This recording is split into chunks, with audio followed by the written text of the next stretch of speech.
Safety begins here. Enertech, Qatar. The most modern safety training center in the Middle East. Decade of expertise in HSE training. Located in the heart of Doha. Enertech, Qatar. Flexible training hours. Round-the-clock call center assistance. Customized training solutions.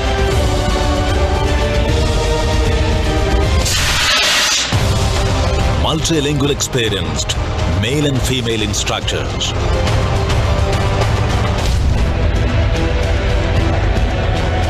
Fully equipped classrooms.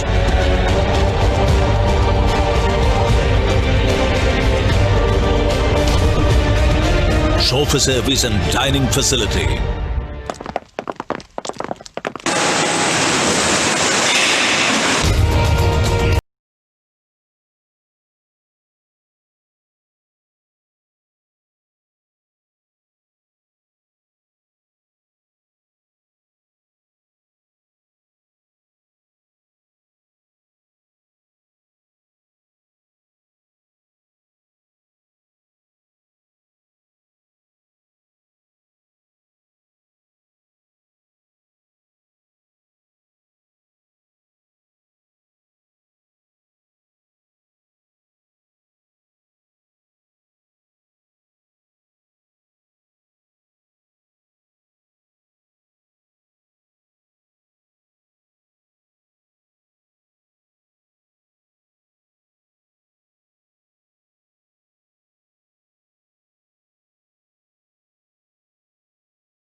Enertech, Qatar Safety Training Center, Qatar's largest.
Good evening, everyone. Thank you for joining us for this Introduction to IRATA and Rope Access webinar. And my name is Linish. I'm a training manager at Tenetech. Let me brief you about the housekeeping requirements. All your mics will be muted during the session. You can choose to keep your video on or off.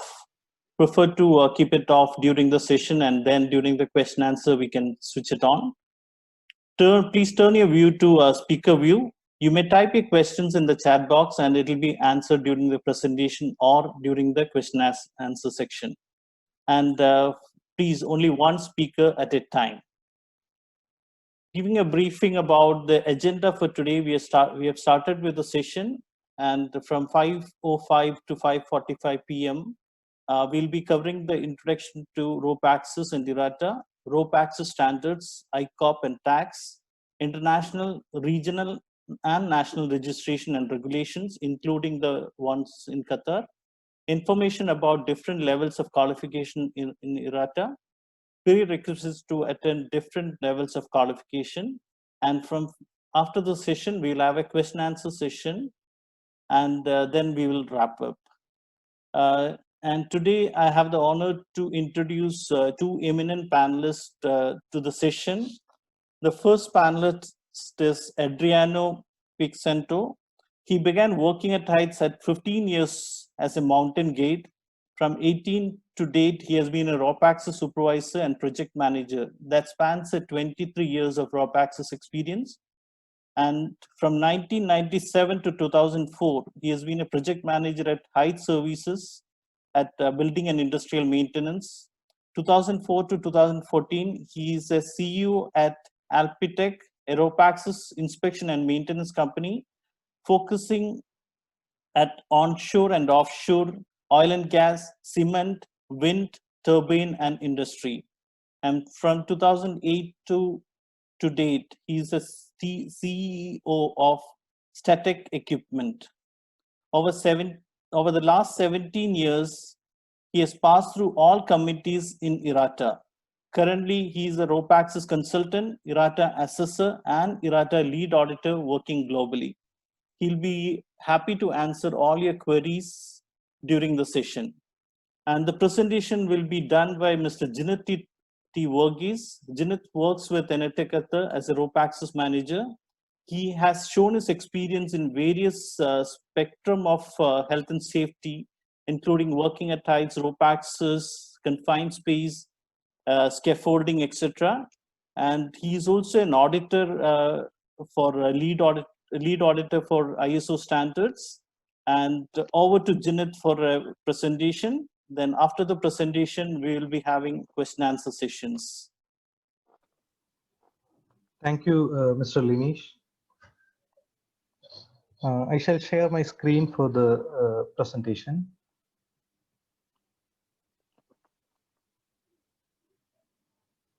Amal, can you allow the screen sharing?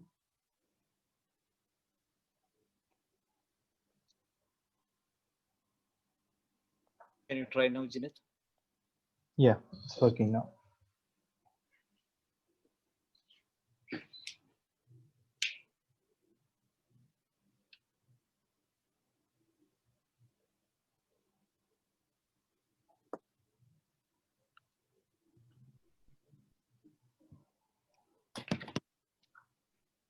Hope everybody can see the screen. Yes. Okay.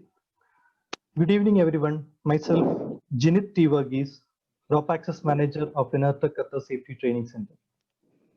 Welcome all to this session on Introduction to IRATA and Rope Access. Through this session, we are going to cover the following topics: Introduction to Rope Access and IRATA, Rope Access Standards, ICOP and tax, international, regional or national legislations and regulations, information about different levels of qualification in IRATA, prerequisite to attend different levels of qualification. Let's move on to the first topic, which is Introduction to Rope Access and IRATA. Rope access system is a safe method of working at height where ropes and associated equipments are used to gain access to and work from there. Nowadays, in many industry, there are lots of work at height activity which may not be able to conduct using the conventional scaffolding structure or mechanically elevated working platforms. There comes the rope access method, with which workers can able to access to difficult location, like design feature, because of the design feature or the operational factor. Maybe these conventional type of scaffolding structure or mechanical elevated working platforms are not possible to use as a working at height medium where rope access can be used. Primary objective of rope access method is to work efficiently, minimize accidents, incidents or dangerous occurrences, avoid damage to property or harm to the environment. Altogether, ensure a safe system of work while working at height.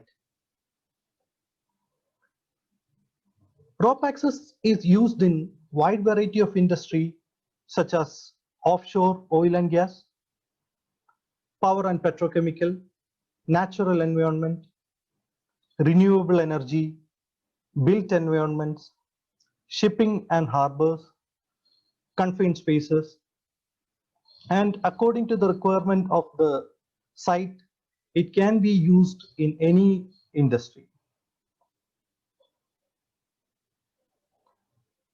A rope access technician uses the equipment and rope to ascend, descend, and work at height. Rope access system need two rope rigging system enable the technician to work safely. One rope is called working line and the other one is called safety line. Equipment used by rope access technicians are a safety full body harness, which is known as sit harness, which is suitable for rope access activity. They use ascender. There are two different type of ascender. One is called crawl, which is attached to the harness, and the other one is called hand ascender. So these two ascenders, the technicians will be using these two ascenders to ascend through the working line. And the next device is descender, which is attached to the sit bearing of the harness. And this descender device is used to descend through the rope.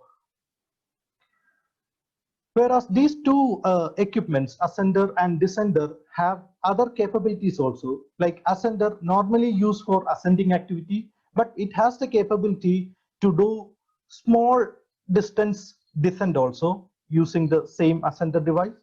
And for the descender also same capability. They are normally used for descending through the rope, but it has the capability to go through the rope in the ascending way. The other device which a rope access technician is used called backup device. When the rope access technician uses the rope access method, they have two attachments. One is on the working line and the other one is on the safety line, and which is called backup device. So in case of any failure to the working rope, they will be attached onto the safety line. By that way, they will be safe in that rope. And they are using other type of attachments like lanyards and connectors, which they use for attachment purposes.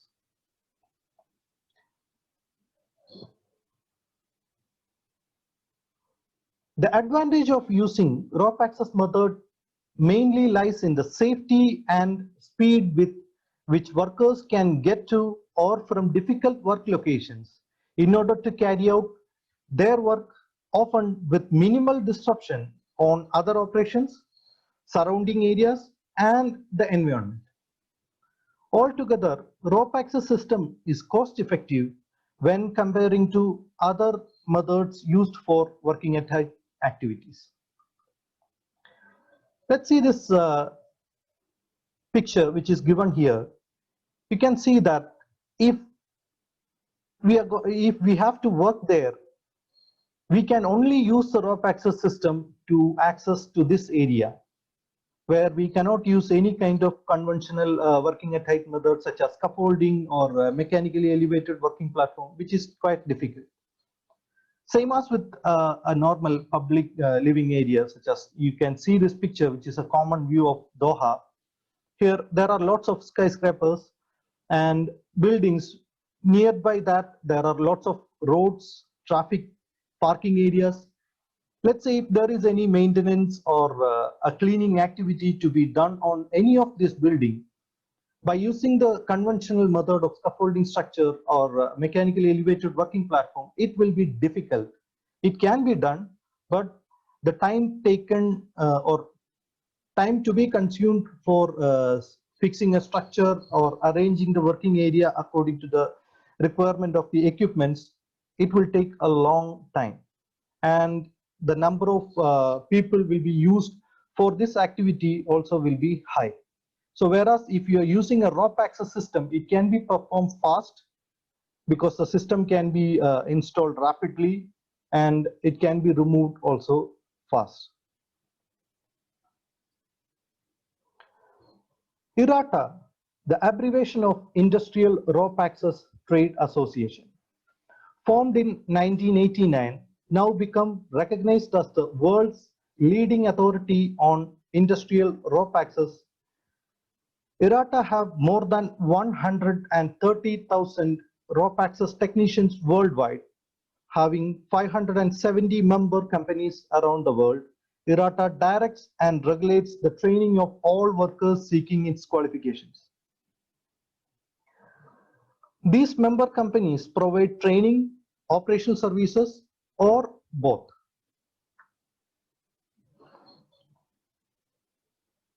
Like any other method for working at height, the application of rope access should be regarded as a complete system in which planning, management, competence, and suitable equipment should be treated with equal importance, as each is dependent on the other to ensure safe system of work. Success of IRATA lies in the following points. Technicians performing the rope access work are trained by experienced trainers as per the training syllabus described in TAX, which is Training Assessment and Certification Scheme, and they are assessed by independent IRATA assessor. To confirm their competency, IRATA assessor will follow the specific assessment criteria for each level, which is specified in tax document. Each level of technicians have their own capability levels and responsibility according to their qualification level and experience.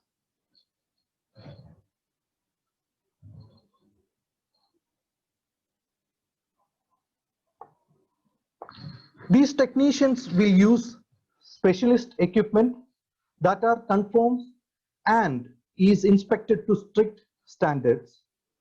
Rope access method or rope access work method performed following the comprehensive set of guidelines laid down by IRATA.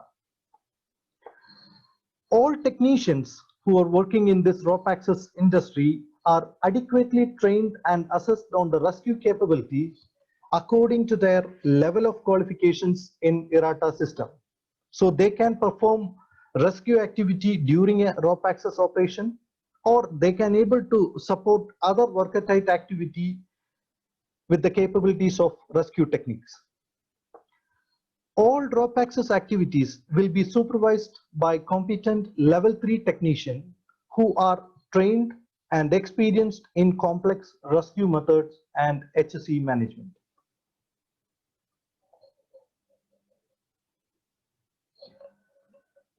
Now move on to the next topic, which is rope access standards, ICOP and tax.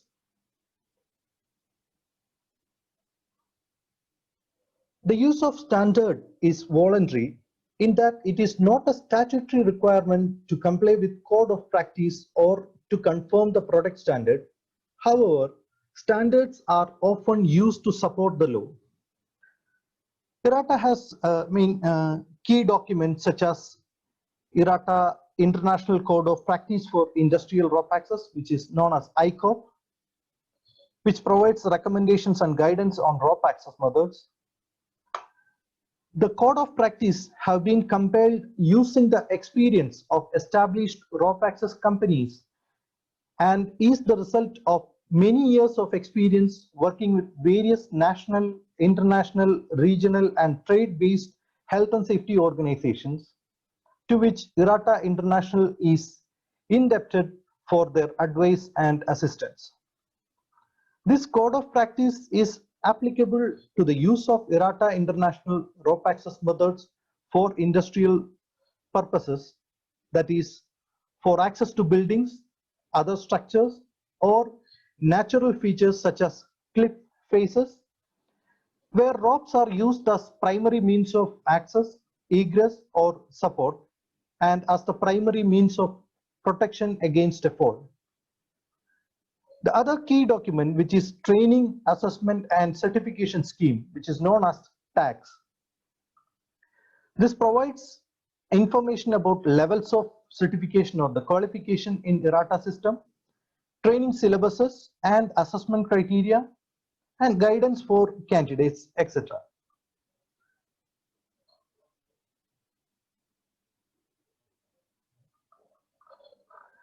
The competence of personnel who are engaged in rope access method is a key element of IRATA's rope access system. This document, that is TAX, has been developed by IRATA to provide training and assessment criteria to develop, maintain, and test competence to ensure training is delivered to the required standard in a safe and controlled environment by competent and experienced trainers. The International Code of Practice, ICOP, gives recommendation and guidance on the use of rope access methods in order to provide a safe system of work for the appropriately trained reader. This code of practice consists of several parts, that is part 1 to part 5. These parts should be read in conjunction with each other, particularly part 1 and 2, so that you can understand the principles and concept clearly mentioned in this document. Training, Assessment and Certification Scheme, TAX. IRATA International has continuously evolving regime of work procedures that members are required to follow and which are monitored for complaints to ensure that a safe system of work is established and maintained. The Training, Assessment and Certification Scheme contains the training syllabus in compliance with the latest work procedures, which is evolved through the experience of the IRATA members. The Training, Assessment, Certification Scheme covering the topics, especially levels of qualification, which will give you detail about levels of qualification in IRATA system. It gives a guidance for candidates who are attending the training and appearing for the assessment. It gives guidance for companies employing the IRATA technicians. It provides a training syllabus and assessment for IRATA. And it provides requirement and guidance for trainers, training member companies, IRATA instructors, and IRATA assessors. Now move on to the third topics. Each companies operating under IRATA must ensure that they are compliant to the relevant national or regional legislations and regulations. Part 4 of ICOP, International Code of Practice, provides information on legislation that applies in a particular country or region. In the ICOP, It sets some UK legislations and regulations in the Part 4, mainly provision and use of work equipment regulation, personal protective equipment at work regulation, lifting operations and lifting equipment regulations, management of health and safety at work regulation, work at height regulations, manual handling operations regulation. Mostly in Qatar, many UK regulations have been followed. Still, apart from the general legislation related to the employment of workers through the Qatar labor law, Qatar construction specification, it's a technical regulations which is available for the construction industry. In section 11, health and safety part 1.03, working at height regulatory document, in many pages or in many topics, it is referring to rope access system or to the rope access equipment. So any companies operating under the membership of IRATA must comply with the requirements of the legislation or regulation in the specific country.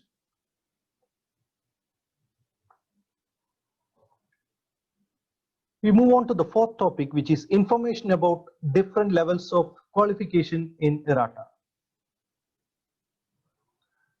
Rope access technicians are grouped into 3 technical grades depending on their experience and level of assessment.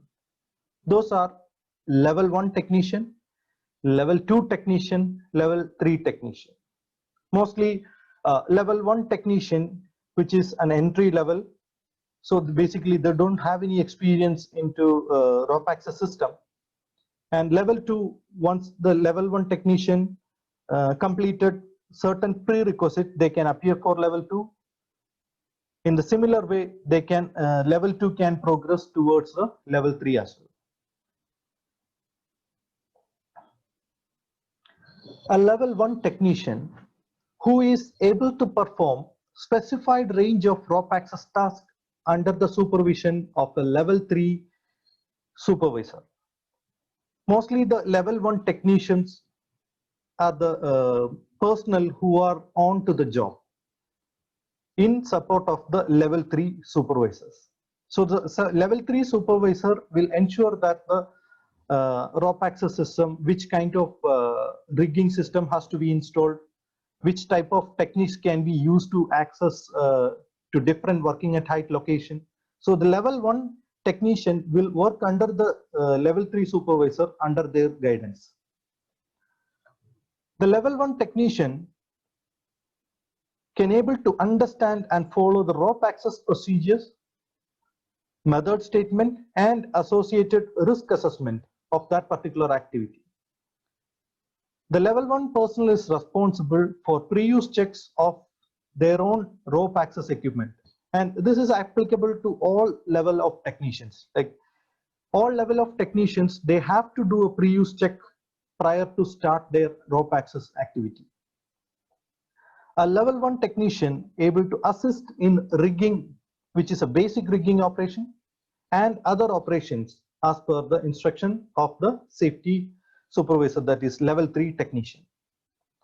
Level 1 technician are able to undertake a simple rescue in descent.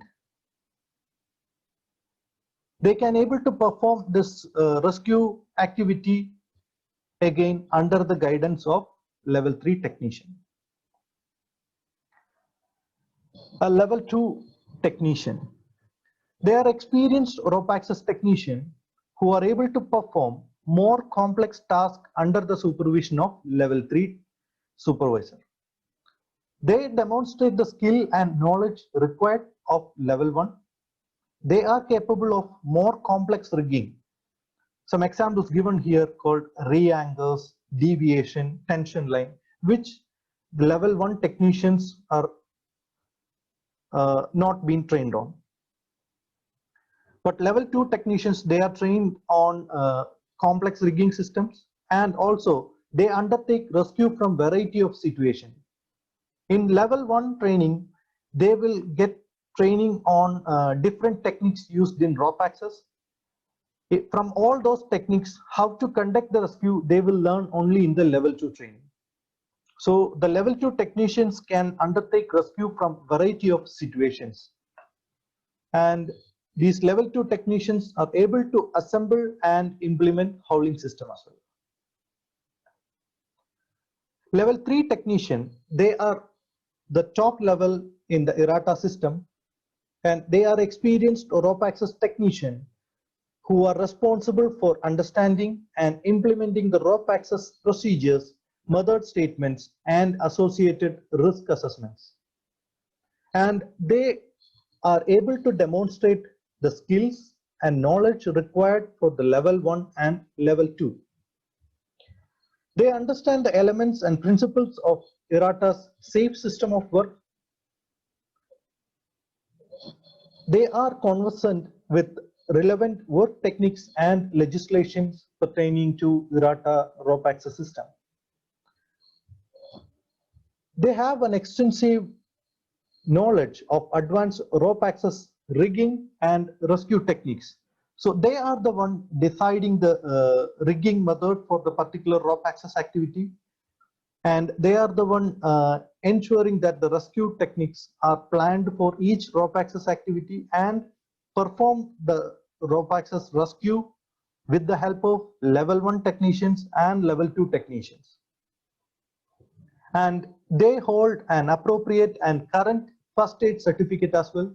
So after the rescue scenario, the next thing is to provide first aid to the victim. So it can be done by the level 3 supervisor, as they are trained and certified on basic first aid practices.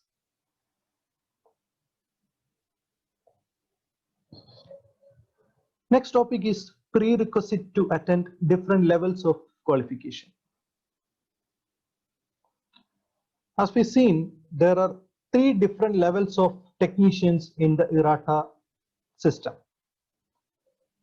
In order to attend and get assessed on particular level, they must meet certain prerequisites.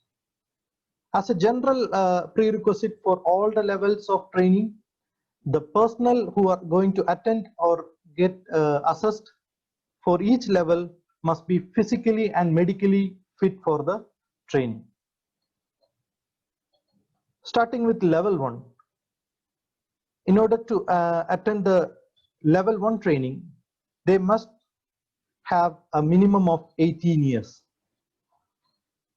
There is no previous experience required. As it is an entry level, there is no experience required for this training. But they must have an aptitude for working at height. Let's say if a person having height phobia, then they may not be able to attend the level 1 training, because anyway they are going on the rope which is to a height. So it is recommended the personnel must be medically and physically fit and has an aptitude for working at height. Once they complete the training, they will be assessed by an independent IRATA assessor based on the techniques that they learned through the training. Once they complete the assessment successfully, then they will be provided with a certificate which is valid for 3 years.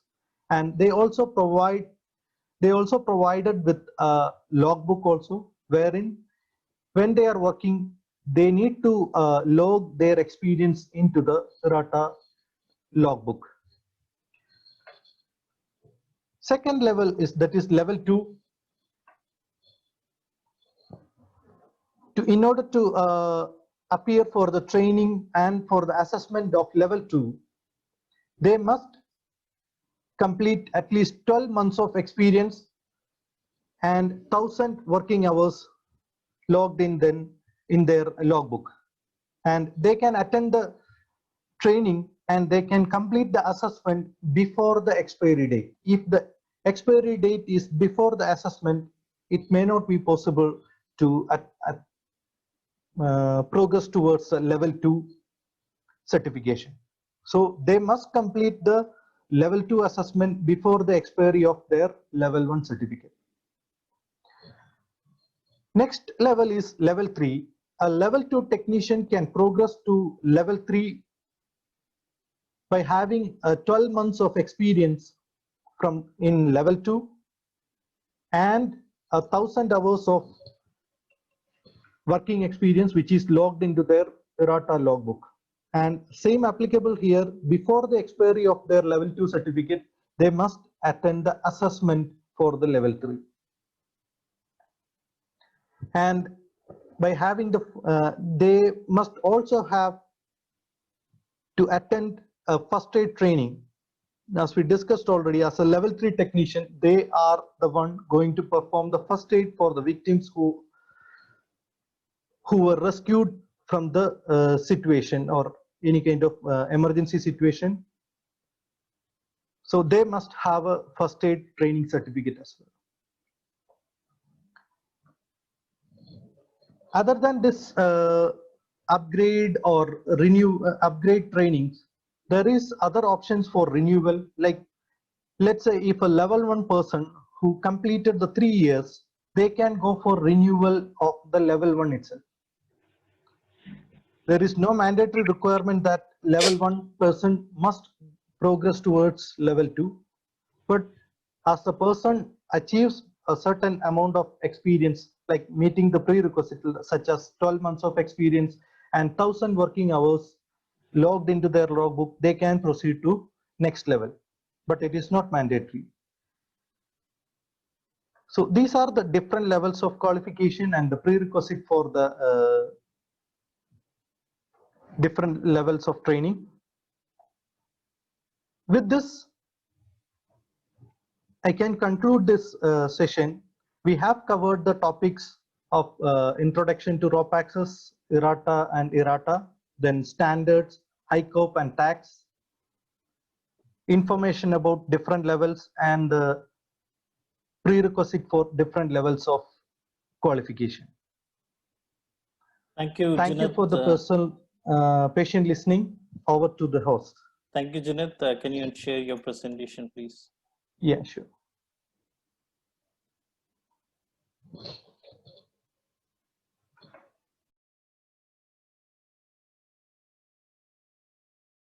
Thank you, Junaid, for a very brief presentation on IRATA, the requirements, the legislation, the different levels, and the qualification required.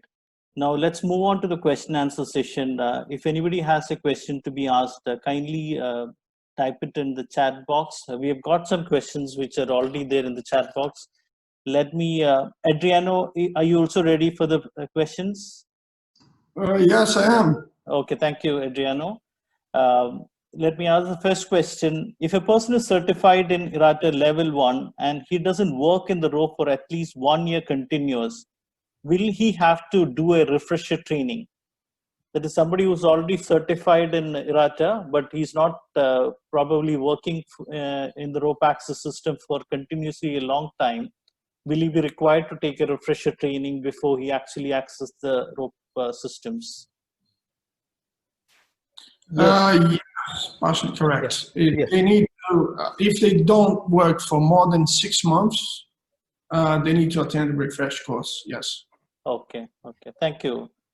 The next question is, after completing a IRATA training for level 1, you mentioned that in level 1 also a certain rescue elements are covered.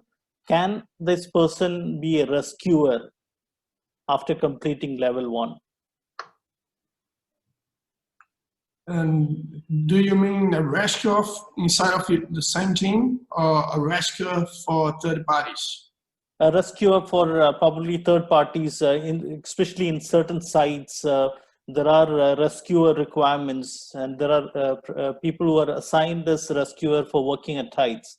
Can this person who is certified as just an IRATA level 1 take up the job of a rescuer? Just the level 1 certificate doesn't cover the aspects of a rescue. Okay.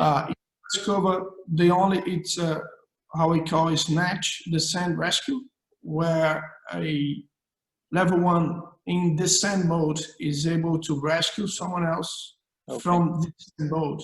So that's very basic. All right. That means it's like when Judith started the presentation, there was some guys abseiling in a tall building, I think in Qatar. Okay. And one of them has a problem. It freaks out or get into panic, doesn't want to operate his equipment anymore. In that kind of situation where both are in descent mode or on descenders, the level 1 would be able to help, yes, but the level 1, the IRATA level 1 qualification doesn't qualify a technician to become a rescuer. No, it doesn't. There is a perception in the market where level 1s can help the system, and there are many places in the world, and there are companies who use level 1s with further training to perform rescues. And in that case, if they assimilate the training and if they can comply with internal regulations and rules, yes, they may be suitable, but level 1 itself, no, they don't. All right. Thank you. Thank you, Giano. The next question is, who can sign the logbook? You mentioned about having a logbook which needs to be signed by the supervisor. Can this be signed by a line manager or a safety officer whose side probably is not into a rope access or he's not certified rope access personnel? Can he sign the logbook, or what is the requirement from the IRATA to sign a logbook? The current requirement is the level 1s and 2s, they need to be signed off by the level 3. Okay. The safety supervisor on site. It does have to be the person who is supervising the job. That's a requirement now. And for those being the supervisors for the level 3s, they can be signed off by the site manager or the contractor itself. Okay. Someone who's been involved on the project who can testify that the job was performed. Okay. So this brings to another question. Can a level 1 and 2 work without a level 3 supervisor? Under our system, no. Okay. As per IRATA system, level 1 and level 2 cannot be working independently. It has to, every rope work has to be supervised by a level 3. That's correct, I believe. Yes, that's correct. You need a safety supervisor. IRATA is based in I normally say it's a 3-leg system where you have training, direct supervision, and control of the supervision. Okay. So on a normal rope access team, you have level 1s, level 2s, and level 3s where they've been trained, independently assessed, and direct supervised. Okay. If you remove one leg that's supervision, you're going to have a structure that's not self-sustainable, and it can collapse. Okay. So this is it's the same question repeated again. Can a level 3 IRATA sign their own logbook, which is already answered? It is a no to it. It has to be by the manager or the company manager. The next question is about the medical requirement. We did mention about having a first aid certificate, and that first aid certificate, I believe, is required as a standard for level 3 technicians. And if that is required for level 3 technicians, is there a requirement in terms of the certification, like whether it has to be an internationally recognized certificate or any locally recognized certificate will also serve the purpose as long as it's a first aid certificate? I can't just answer yes and on this, because we need to understand the idea behind the requirement, that it relies on the ICOP. When you talk about first aid certificates for level 3s, we say that needs to be an appropriate first aid certificate. Okay. The ICOP doesn't mention it has to be international, but it does need to be appropriate. So let's say if you got a team going to work on a wind turbine offshore, and the guy or the level 3 holds a, let's say, a basic or very basic first aid training, where it's been covering first aid for schools or for regular work sites, would this kind of training and certification be appropriate for a remote area where you don't have ambulance access? where if you have any complications might lead to an hour of transportation. No, it doesn't. So for the level 3 training itself, there is no written requirement on what kind of or what level of first aid training is required. It only says you have to be first aid trained. Okay. It does, when you go to the operational side, you have to risk assess what kind of risks and dangers you're going to have on the work site, and then justify or estimate and then justify if the first aid training, which the level 3 being trained to, is applicable and is sufficient. Okay. So ideally, it has to be based on a risk assessment carried out and the kind of work that is going to be performed. So based on that, whatever is the risk associated, we'll have to see what is the first aid requirements as well. Going to the next question, again, it's related to medical requirement, which we have already covered. Is level 1 online training or it's a physical training? Definitely it's a physical training, and I believe our panel will be able to explain more on the physical requirements of the training. Yeah, it's a physical training. And so there is an associated question to it. What is the fitness level required for an IRATA technician? Is the size or a weight a corresponding thing for an IRATA technician? Like somebody who's probably an overweight or somebody who's very huge, can he still be an IRATA technician?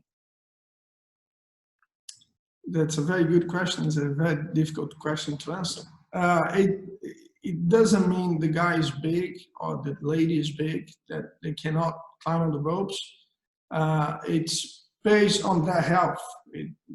Size doesn't matter. What matters is how fit the person is and what kind of work they're going to perform.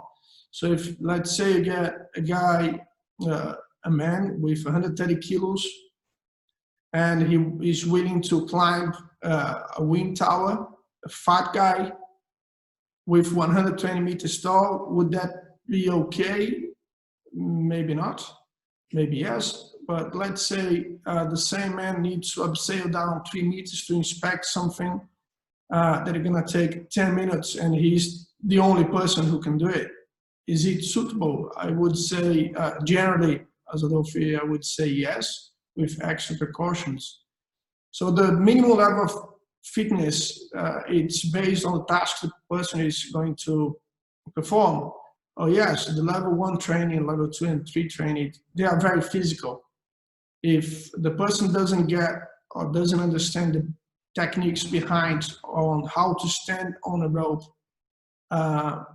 if they don't realize how to perform these things, instantly or at the very beginning of the course, let's say first or second day, the strength required is gonna be very high. But that varies from person to person. I personally train a lady with 35 kilos and I trained a guy with 135 kilos and they both were fit. I would say they passed. They could perform easy tasks afterwards. Are they the most applicable people for the job? Maybe not. Were they the fastest? No, they weren't. But could they, based on their requirements, on their needs, comply with the minimum standard? Yes. Okay, thank you. I think that brings a lot of relief to a lot of people who are aspiring to be IRATA technicians. Friends who are listening, it is not your weight or your size that matters. It is the kind of techniques that you're going to apply and your fitness to do that. Definitely, you're going to be climbing on height, so you need to be very clear about what you're going to be doing. The next question is, what type of equipments are used for rescue during the work?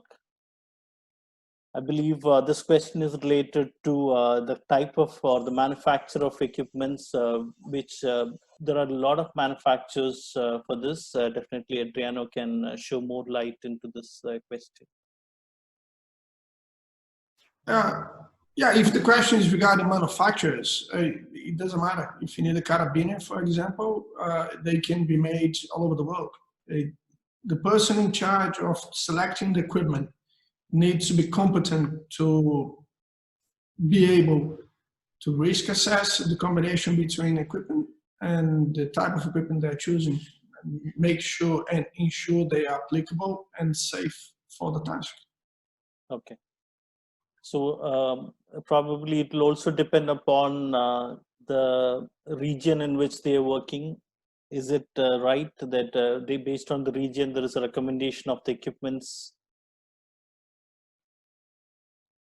It depends. Actually, the world is very global, I think. It's still around, and they got ships and airplanes flying all over the place. Not as much now because of the pandemics, but yeah, I think you can find pieces of equipment in every corner of the world.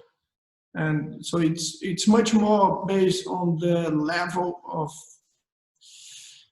difficulty of the job and what kind of work, what kind of equipment you need to do to perform the work. So let's say if you need to do an inspection inside a power generator, which is very specific, you need quick access, and a company decides to use equipment A that's manufactured in India.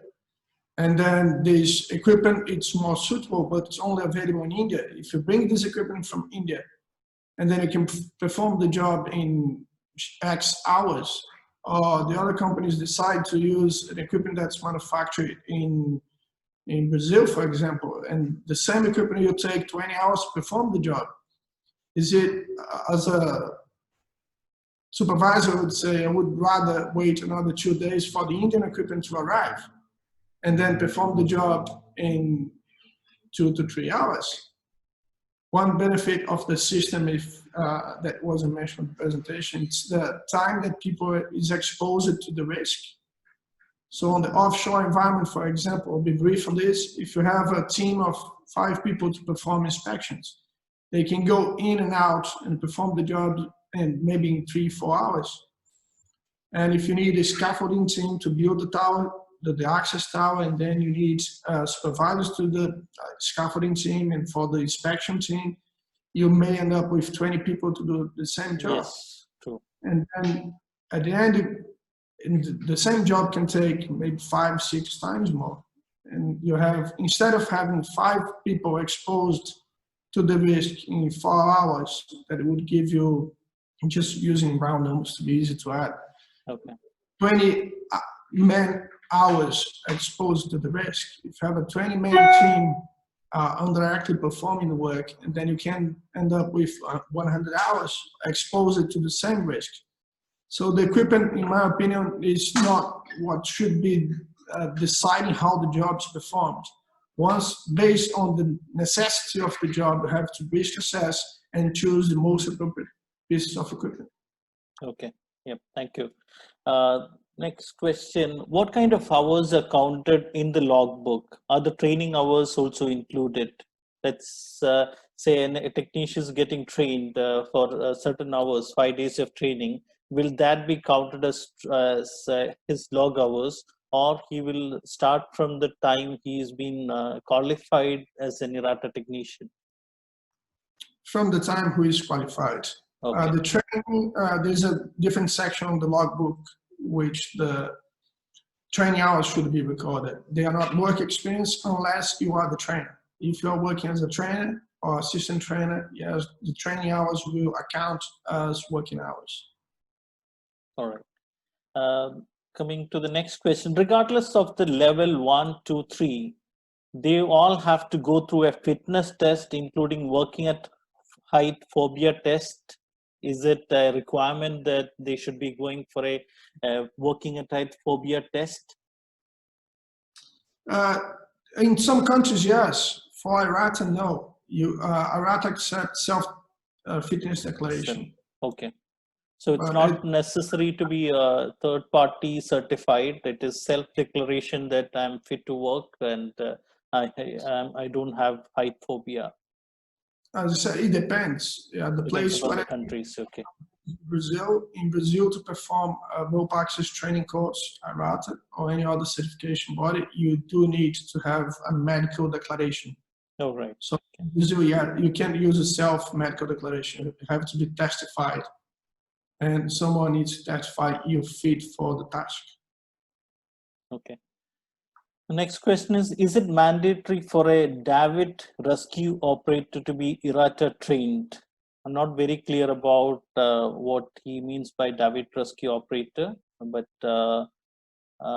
if you can take this question, is it mandatory for a David rescue operator to be IRATA trained? Yeah, I didn't understand the question too. Okay, probably if you can drop in a mail to us, then we will reply with more details about this. Next question is, am I allowed to join training after expiry of the extension date, or with the pandemic situation, IRATA is considering to extend the certificate validity. So once the validity over, is it still required that I will have to go for a training within that particular validity period, or even after expiry of it, will IRATA consider a certain period of time? There are very specific procedures for expired technicians. That's a different procedure. So Okay. if the person wants to upgrade, no, they can't. So let's say if the level 1 technician wants to upgrade for level 2 and he's expired, he needs to renew his level 1 first, and then based on the time he's expired, he has specific requirements. But let's say the easiest one, the guy is expired by a day or a week, it doesn't change the procedure, or a month, it doesn't change the procedure. Okay. He needs to recertify for level 1 first and then apply for level 2 training. Okay. But as I said, there are very specific timing requirements between the levels, and that's a specific question I think IRATA or any other training company can clarify that specific procedure of IRATA. So it will be good to get in touch with us with regard to your current valid certificate, and let's come back to you on the procedure for extension of the certificate. Next question is, to form an on-site rescue team for an operation, what level of technicians training is mandatory, or do they all need to be of the same level? Just touching back on the previous question. Yes. One explanation that I think will help a lot. If the technician applies for renewal of their certificate at least 6 months before expiry. So let's say I need to work in Argentina and I need to work until March, but I can't come back. So if I apply for renewing my same level at least 6 months before, I gain 6 months more. So if someone is really thinking about, oh, I need to upgrade, but I don't know if I'll have the time, just renew your certification before it's expired. It's always easier. And then next question, please. Okay. The next question is, okay, I think this is a very important question as well. What should a technician do if he has lost his logbook? They need to get, it depends. What they need to do is they have to ask a company, a training company, for a new logbook. Or they can ask IRATA directly. They need to purchase another logbook. Another question that comes after this is, can I apply for assessment without logbook? No, you can't. You have to have a current logbook. Okay. Next question is, do the guys of Spiders also go through this training? I believe from the question it is the window cleaners or the Spiders, they generally termed as, do they have to go through this training? Depending on the country, yes. But as I said, IRATA works in so many places in the world that we work according to very wide and broad quantities of legislation. It depends on the country, yes. But it depends on other countries, no. It's not mandatory. But if the company is an IRATA member company, yes, it's mandatory all over the world. All right.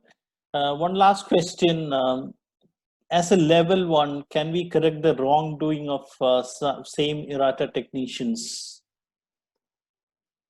Let's say technicians are working, and since he's only a level one, can he correct the wrongdoing of other technicians? I believe so. I think definitely it has to be corrected. There is an example also given.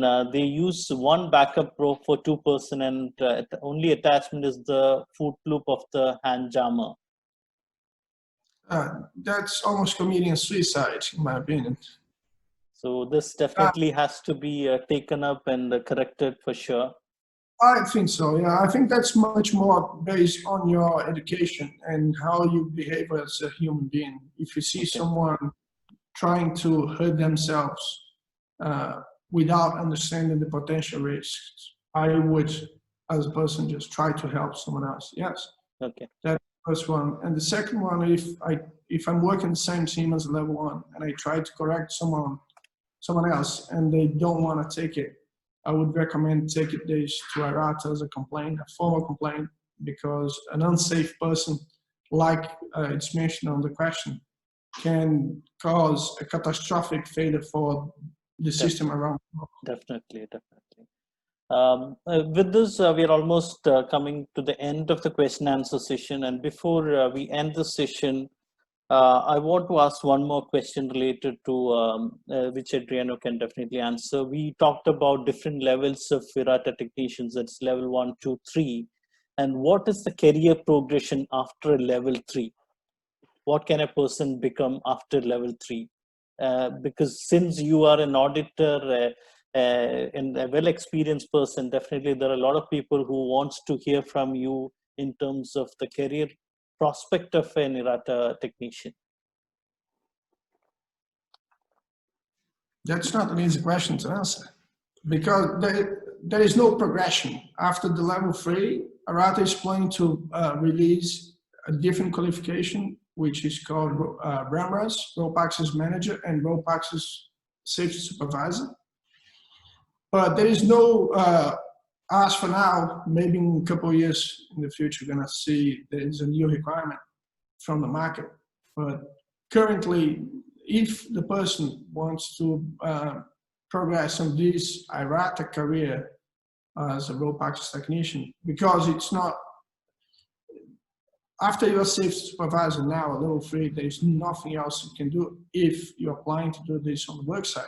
Okay. Oh, but I want to be an assessor. I want to take that as a part of my life.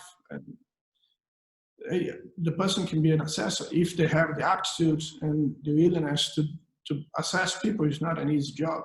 To say no to people, especially when they're desperate, it's not easy. So the person has to have the ability to and the preparation to do it. So being an assessor is another step in the career. If the person wants to apply for that, it's not just apply. He needs to have the local need for assessors. It does need, it's not just I want to be an assessor, I can become an assessor. The same as an auditor. Okay. Oh, I want to be an auditor. Well, that's fine. That's how do I get that? There is the procedure to become assessors and auditors available on the IRATA website. But it is all based in need. If there is no need, IRATA doesn't open those slots in the shelf, I would say. Thank you. With this, we have come to the end of the session. If there is any more questions, you can definitely get in touch with us. Our details are there in the mails which are shared. And we also have an upcoming session on 6th of September for level 1 course. And we'll be happy to see you around in our facility. And if, all the informations are also available in our Facebook page, Instagram, as well as website. Let me take this opportunity to thank our presenters, Adriano and Zenith, for taking time and giving us a brief about the IRATA system, the requirements, qualifications required, etc. And definitely, I'm sure that there are a lot of people who will be more interested to work as a technician. Definitely, as you mentioned, it's not an easy job, but it's a cool job, I would say. Thank you once again, everyone. Yeah, thanks for inviting. Just as a final message from my side, if I can, it's the IRATA system is a system of work that's not just designed to train people. Yeah, it is an auditable system, so the cycle needs to be closed. If you don't, if anyone on that tendency is willing to contract a rope access company, I would say it's much safer to hire an IRATA certified company. It's a system of work, like it uses the same basics of the ISO system that is applicable training, assessments, and auditing. So if you don't close the cycle, you may buy a good service, but you may buy a service which is not as good. To have a level 3, a person who just become a level 3 doesn't mean he's ready to perform any rope access tasks. So let's say if you get a window cleaner working in Qatar at the same job for years, maybe he's a very good window cleaner, very good safety supervisor for that site specifically. It doesn't mean he's capable or the most applicable person to do an offshore project. So if I would say if anyone is willing to hire a rope access company or join a rope access company, at least try to use an IRATA certified company because it's safer. Definitely. Thank you, Adriano. All the details of IRATA certified operating company as well as training companies are available on IRATA website. Please do refer to the website and you can get details of all the companies. And as Adriano mentioned, please do use IRATA systems, IRATA certified companies and technicians for your working at heights job. And please be safe. Good day and goodbye.